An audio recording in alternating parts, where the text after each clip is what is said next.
Hello, hello, and happy Friday Eve to everyone. Welcome to Coach Connect Office Hours. My name's Yolanda Owens, and I'm a career coach here at the Muse and Fairygodboss.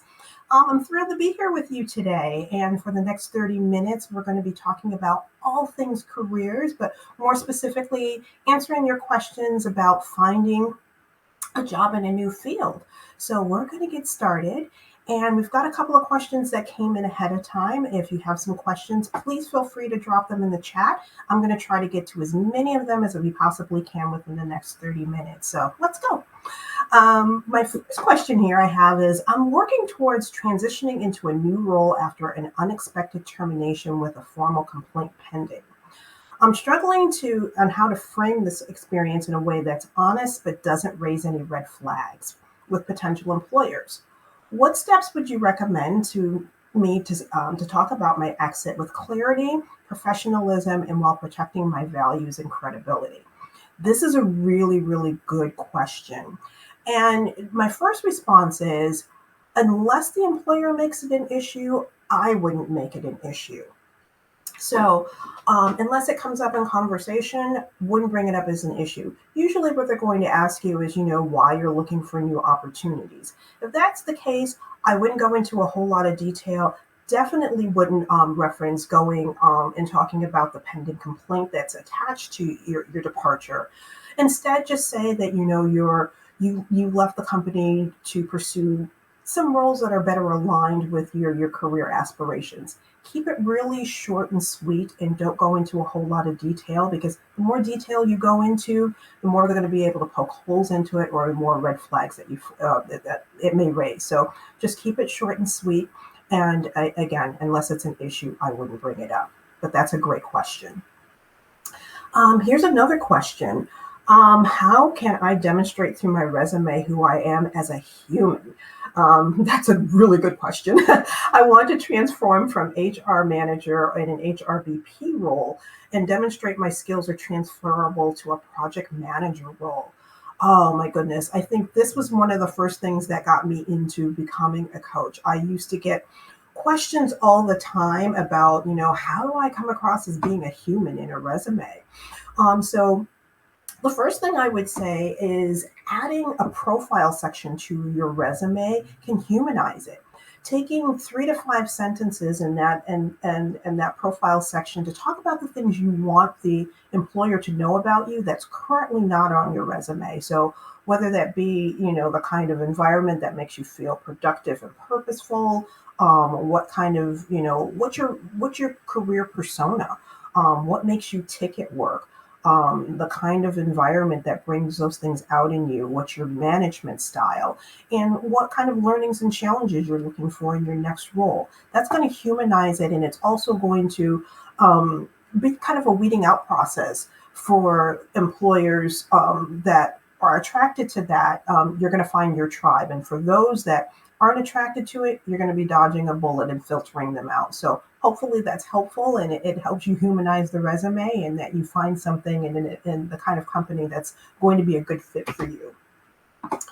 Alrighty. We have one that came in. This is a really good question.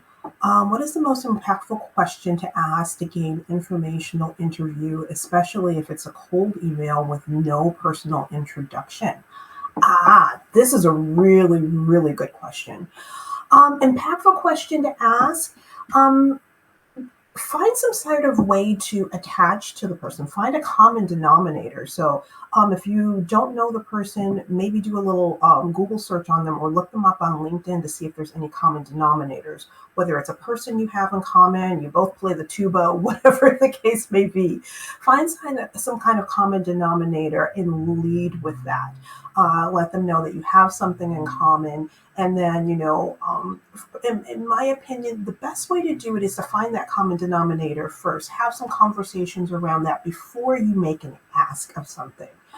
That way you're building a rapport with them and you can also build trust with them because that's what's important. People are going to be more willing to do what you want them to do if they trust you. So building that rapport is going to help you build trust. And then that way, when you need to make an ask, it's not going to seem opportunistic. It's going to seem genuine. So hopefully that's helpful for you. And again, that's a great question. Let's see, what other questions do we have here? Oh, this one's a really good one. I'm trying to pivot careers and struggling. All my competition has direct experience and I don't.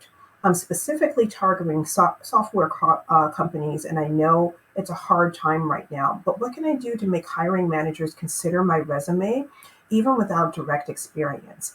Oh my goodness, I get this question all the time, and I feel like in a career pivot, that can feel like the abyss. Just like you feel like you don't have any direct experience. But to be honest with you, you probably have a lot more transferable skills than you're giving yourself credit for. So, my first piece of advice is when talking with people or when you're putting your applications out there or as you're going through the process, don't focus on what you don't know. What often happens is that someone goes into these conversations and the first thing they do is they apologize for the things that they don't do or don't know or aren't capable of doing. Don't do that. Focus on what you do know. Focus on your transferable skills, the things that you do well, regardless of attaching it to an industry or a type of company or a specific job title. Talk about what you're good at. Talk about your superpowers. What makes you good at what you do? And usually, generally, when talking about those things, the things that you're good at are going to fall into some of the categories of those transferable skills or those common denominators within that role that you're talking about. So focus more on that. And like I said, don't make apologies for what you don't know. You can't change your experience at the end of the day, but chances are you have things that are going to be have some sort of connection are going to be transferable. So focus on that and let the conversation go from there. So great question. Let's see, what else do we have? This one's a really good question and probably very applicable to what everyone is feeling right now. Money is scarce these days, and balancing time is tough. I think we can all relate to that right now. If you want to pivot to an industry completely different from the one you're currently in, what do you recommend an individual do? I think if I was having this conversation with a person asking this question one on one, I'd ask if they're switching careers or just industries. If you're keeping a similar job title but just doing it in a different industry, there aren't going to be a lot of changes. Not anything that's going to be drastic that's going to require you like to get another degree or something like that. So it's not going to require a lot of money or resources to make that kind of change. Chances are the baseline skills, if you're staying within that career, is going to be very much the same. It's just going to be an industry change. And trust me, that learning curve going into that is going to be no different than you're changing jobs and going just to a different company and keeping the same job title. So know that you're going to have the same kind of learning curve, but those baseline skills you have are going to be the same.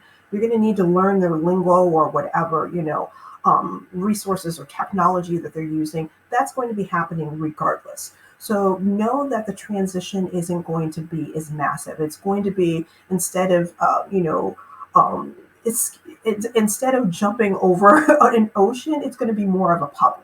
So it's not going to be a huge leap for you, in that the transition is probably going to be a lot simpler than you're giving yourself credit for. And also if you're really struggling with this, you know, when you're talking about your experience, don't make it industry specific.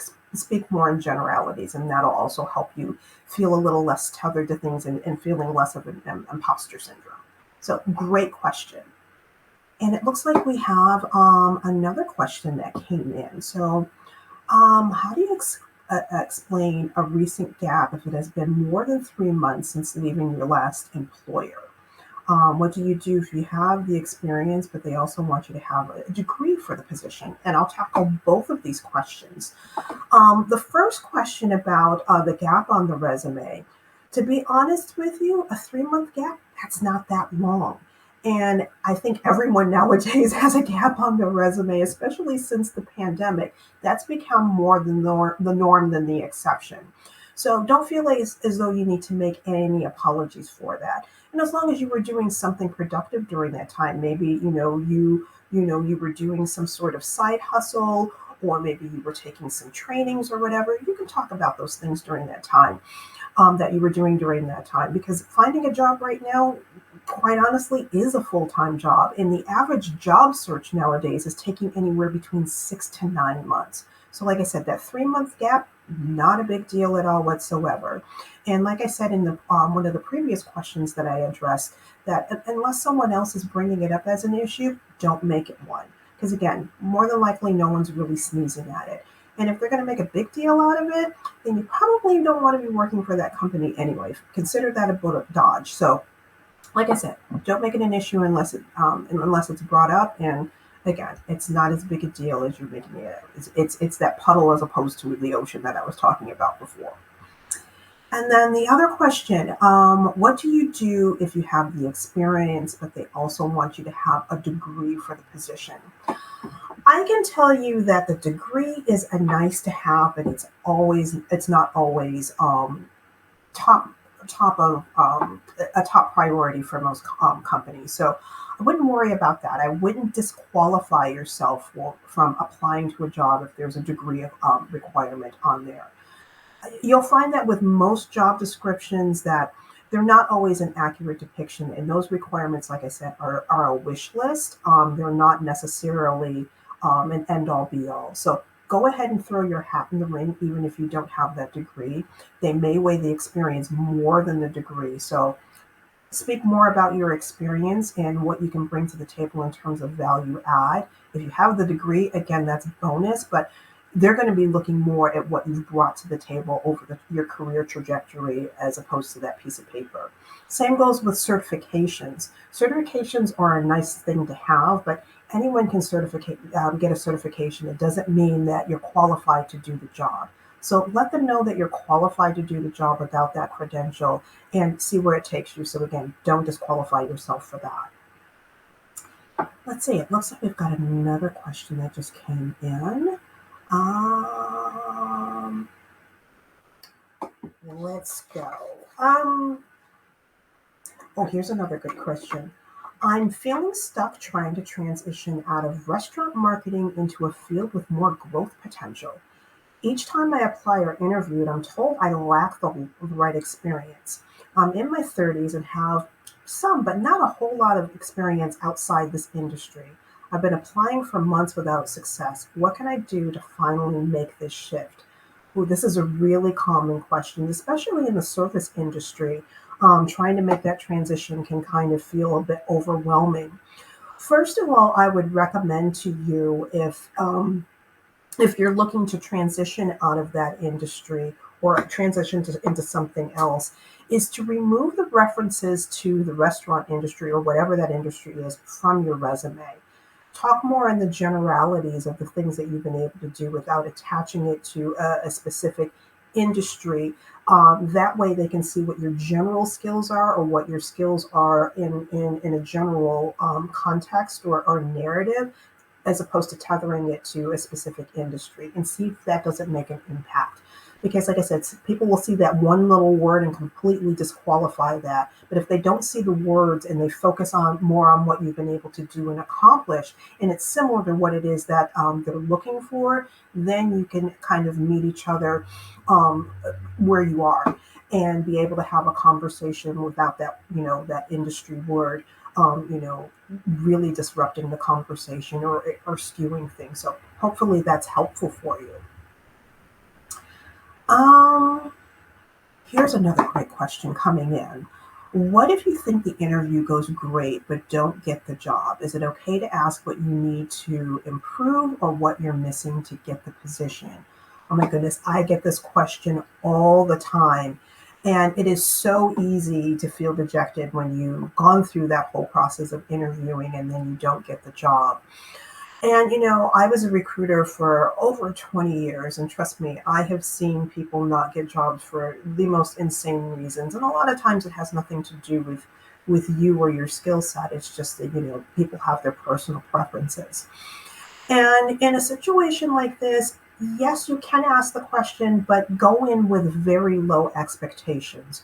Oftentimes, people who are in the hiring process are advised not to give direct feedback for litigious reasons. They don't want to get sued. So they may not give you that a response to that, or they may give you some boilerplate response like, oh, there were people who were more qualified for you, or we decided to go in a different direction. Again, that's not a direct reflection on your skills, but more reflection on their process or preferences, and again, them trying to skirt away from getting any kind of legal issues with that. So again, like I said, it's okay to ask the question, but go in with low expectations, or be prepared to be told that that's not something that they're going to be able to answer, or just getting no response at all whatsoever. So like I said, have low expectations for that, but again, do not take it personally.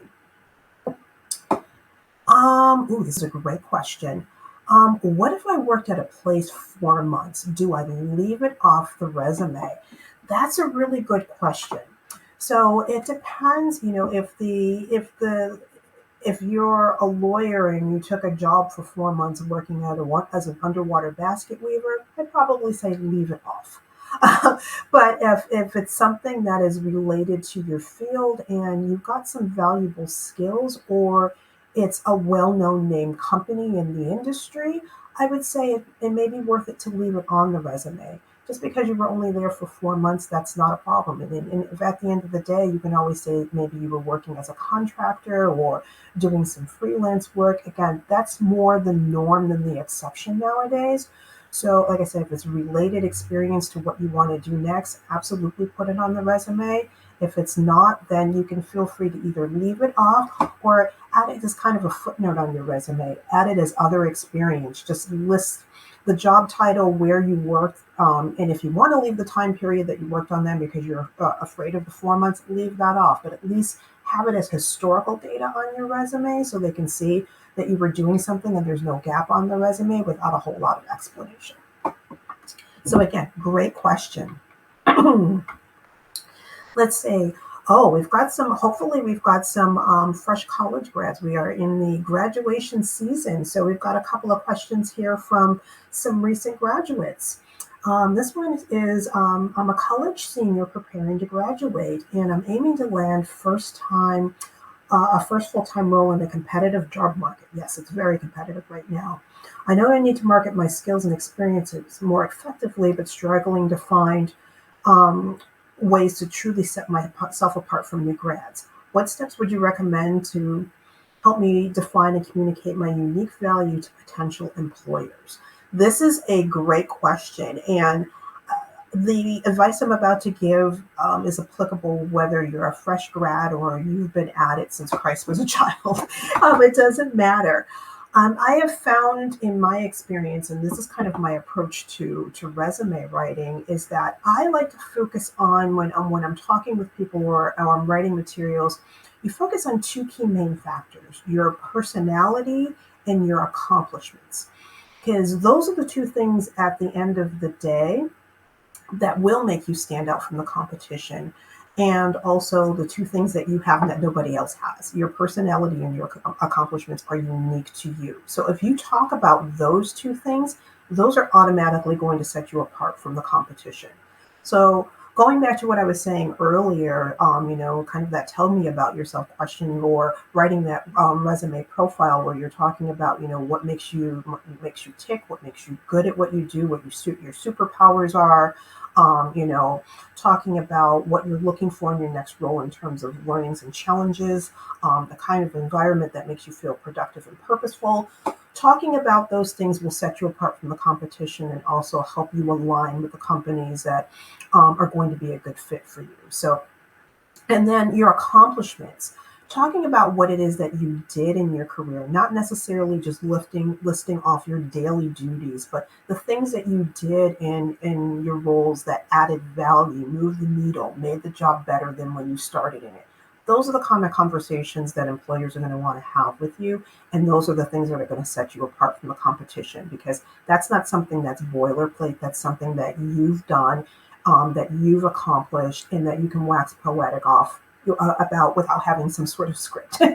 So that's usually like my litmus test for that. So if you're able to do those things, that's automatically going to set you apart, and you don't have to worry about having imposter syndrome.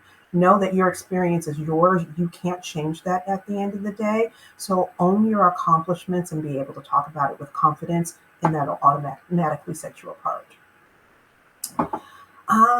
Let's see. What other questions do we have here?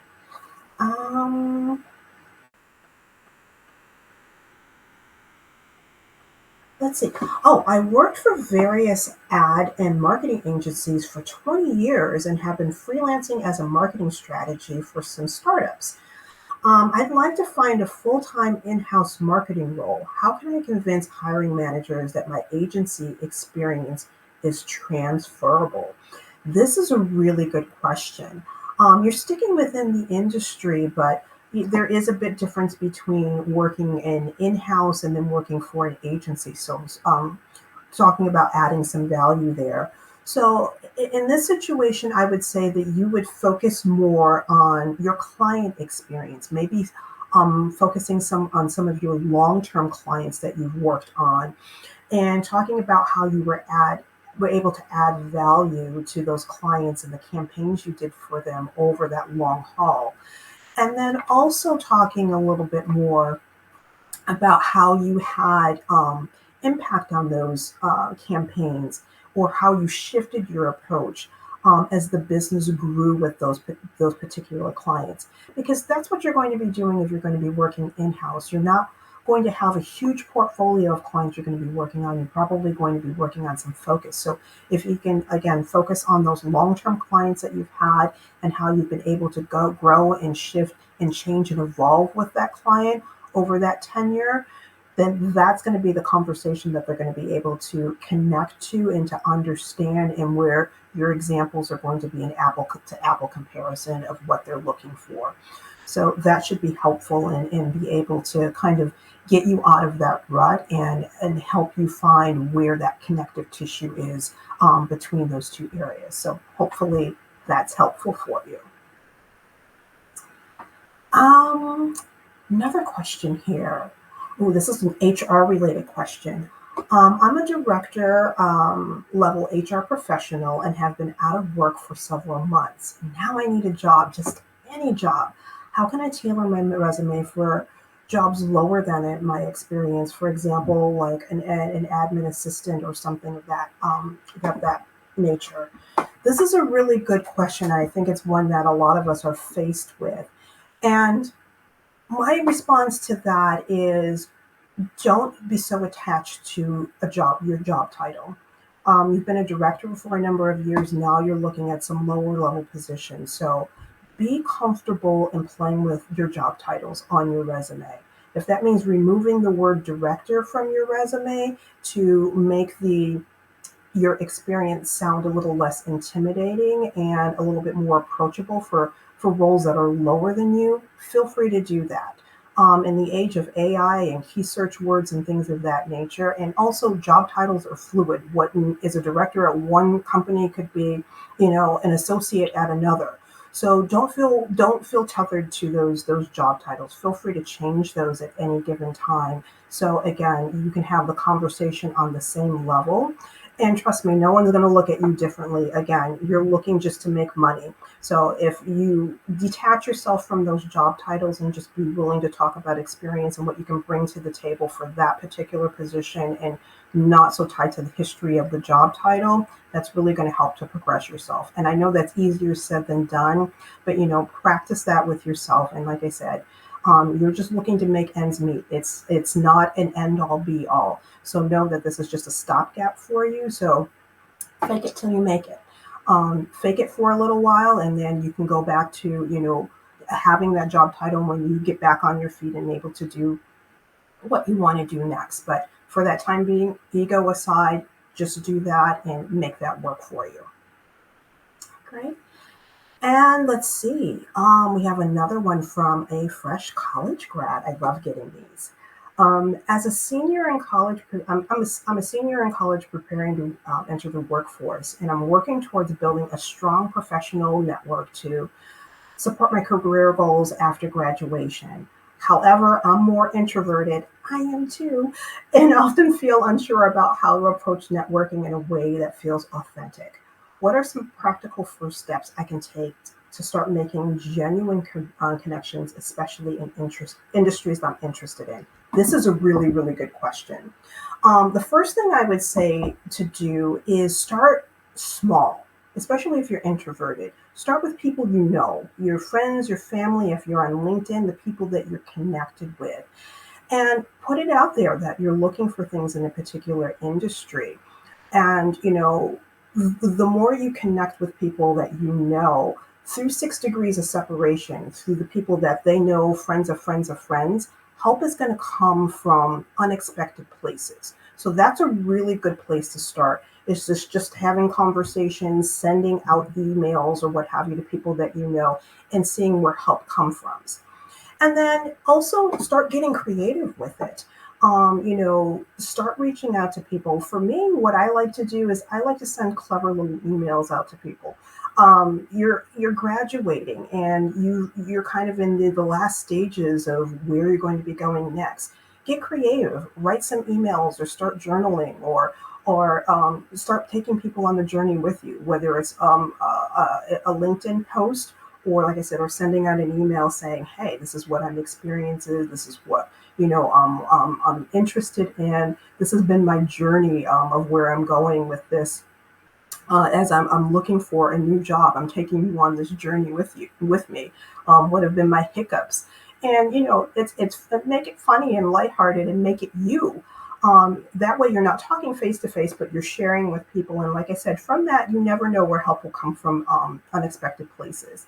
And then lastly, you're still at college and alumni networks are also very powerful.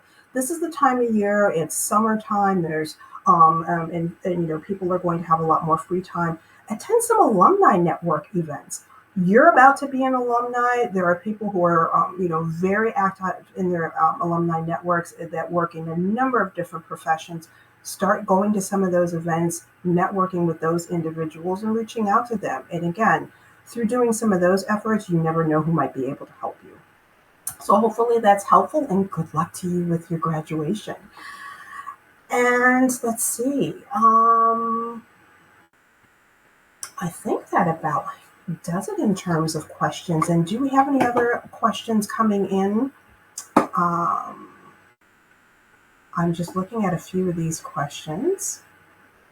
I have someone here saying I've been on a career break for caregiving for a little while. My industry was in IT government contracting, and I want to switch to another industry.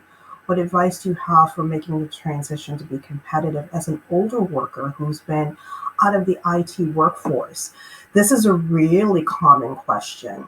It's hard when you've taken a break, for whatever reason, and then getting back out there, especially when it's such a volatile market like this.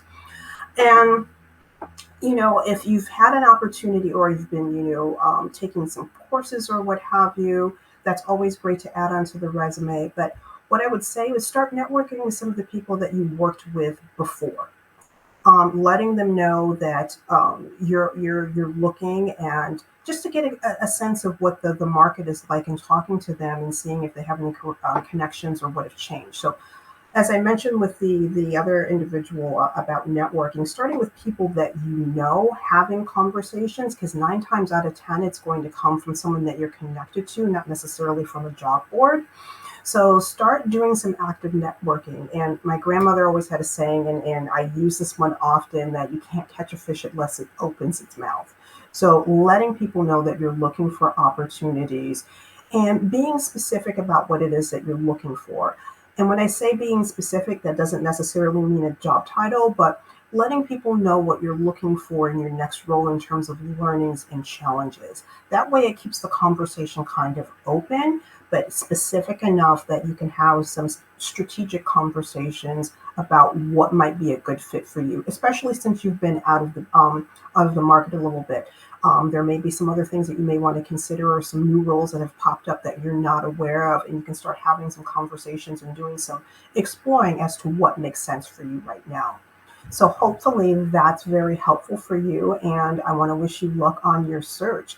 And just one last thing, you mentioned that you're an older job seeker. You can't help your age. So don't make apologies for it. And again, focus on what you bring to the table and not how many years you've been doing it. And again, the right employer is going to appreciate the fact that you've had some seasoning and some experience. And again, focus on what you bring to the table, not how old you are. Great, great. Well, I see that our time is just about up. So I want to thank all of you for your amazing questions. Also want to thank you for taking the time to spend 30 minutes with me to answer your questions and to connect with you. Would love to connect with you outside. So find me on LinkedIn, connect with me on the Muse. If you're looking for a coaching session, I'm also coaching as well. Would love to chat with you and want to wish all of you happy job searching, and hopefully you find the transition that works for you. So enjoy the rest of your day and have a wonderful weekend. Thank you.